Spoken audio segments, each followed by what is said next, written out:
Saudara-saudari, Injil kita pada hari ini diambil dari Injil Matius bab 5 ayat 1 sampai 12. Pada suatu hari Yesus naik ke atas bukit sebab melihat orang banyak. Setelah ia duduk, datanglah murid-muridnya kepadanya. Lalu Yesus mulai berbicara dan menyampaikan ajaran ini kepada mereka. Berbahagialah orang yang miskin di hadapan Allah, karena merekalah yang punya kerajaan surga. Berbahagialah orang yang berduka cita, karena mereka akan dihibur. Berbahagialah orang yang lemah lembut, karena mereka akan memiliki bumi. Berbahagialah orang yang lapar dan haus akan kebenaran, karena mereka akan dipuaskan. Berbahagialah orang yang murah hati, karena mereka akan beroleh kemurahan. Berbahagialah orang yang suci hatinya, karena mereka akan melihat Allah. Berbahagialah orang yang membawa damai, karena mereka akan disebut anak-anak Allah. Berbahagialah orang yang dianiaya demi kebenaran, karena merekalah yang mempunyai kerajaan surga. Berbahagialah kalian, jika demi aku kalian dicela dan dianiaya, dan kepadamu difitnahkan segala yang jahat. Bersukacita dan bergembiralah, sebab besarlah ganjaranmu di surga, sebab para nabi sebelum kalian pun telah dianiaya. Demikianlah sabda Tuhan. Terpujilah Kristus.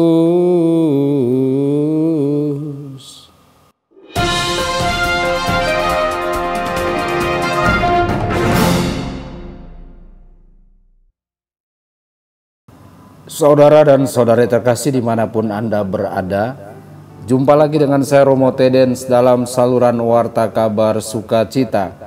Semoga Anda semua dimanapun berada senantiasa dalam keadaan sehat dan bahagia. Saudara-saudari, sabda bahagia berbicara terutama tentang Yesus sendiri.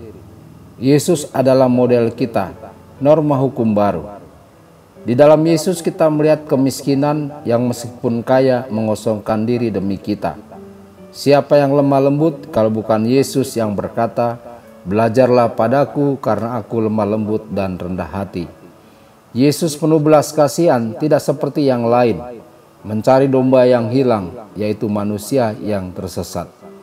Saudara-saudari, sebagai orang Kristen kita mengikuti pribadi Yesus Kristus. Dogma adalah upaya untuk memahaminya, norma adalah upaya untuk mengikutinya. Sebagai potret diri Tuhan kita, sabda bahagia menjadi makna carta orang Kristen. Itu tidak menggantikan 10 perintah Allah. Sabda bahagia melampauinya. Yang pertama menegaskan bahwa kita tidak melawan cinta. Yang terakhir menegaskan kita mencintai seperti yang Yesus lakukan. Saudara-saudari terkasih, ajakan Tuhan kita untuk meneladaninya sungguh menantang kita. Namun Yesus telah memungkinkannya melalui karunia Roh Kudus yang kita terima dalam baptisan. Kemudian sebagai anak-anak Tuhan kita dapat berseru, "Ya Aba, ya Bapa." Semua orang kudus telah mendahului kita dan menunjukkan kepada kita bahwa kesucian ada dalam jangkauan kita.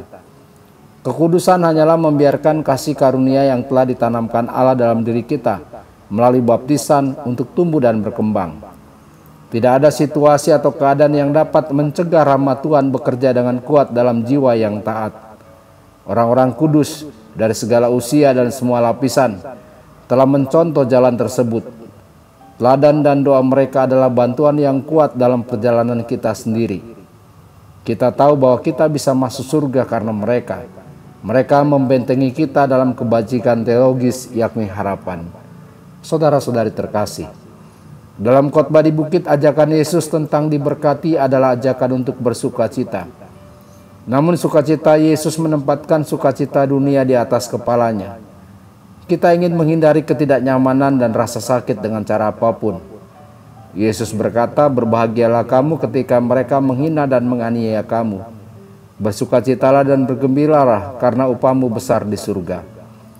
Namun janji surga di tengah penderitaan bukan hanya janji kebahagiaan di masa depan, tetapi kegembiraan yang sudah dimulai saat ini bahkan saat menderita sekalipun. Kegembiraan di tengah penderitaan ini adalah kegilaan yang hanya dipahami oleh orang-orang kudus. Santo Yohanes Paulus berkata, "Mengetahui bahwa Allah itu tidak jauh tetapi dekat. adalah alasan untuk kegembiraan yang mendalam yang tidak dapat dipengaruhi oleh peristiwa-peristiwa sehari-hari yang berbeda. Karakteristik yang tidak diragukan dari kegembiraan Kristiani adalah bahwa hal itu dapat hidup berdampingan dengan penderitaan karena sepenuhnya didasarkan pada cinta. Orang suci tahu bahwa dia aman dalam kasih Tuhan di tengah penderitaan. Pengalaman akan kasih Allah ini kemudian menggerakkan orang suci untuk mengembalikan segalanya kepada Kristus dan dalam pemberian yang rela berkorban itu untuk menemukan sukacita yang mendalam. Tuhan Yesus memberkati dan menyertai Anda semua. Sabda Allah adalah kebenaran. Sabda Allah adalah kehidupan.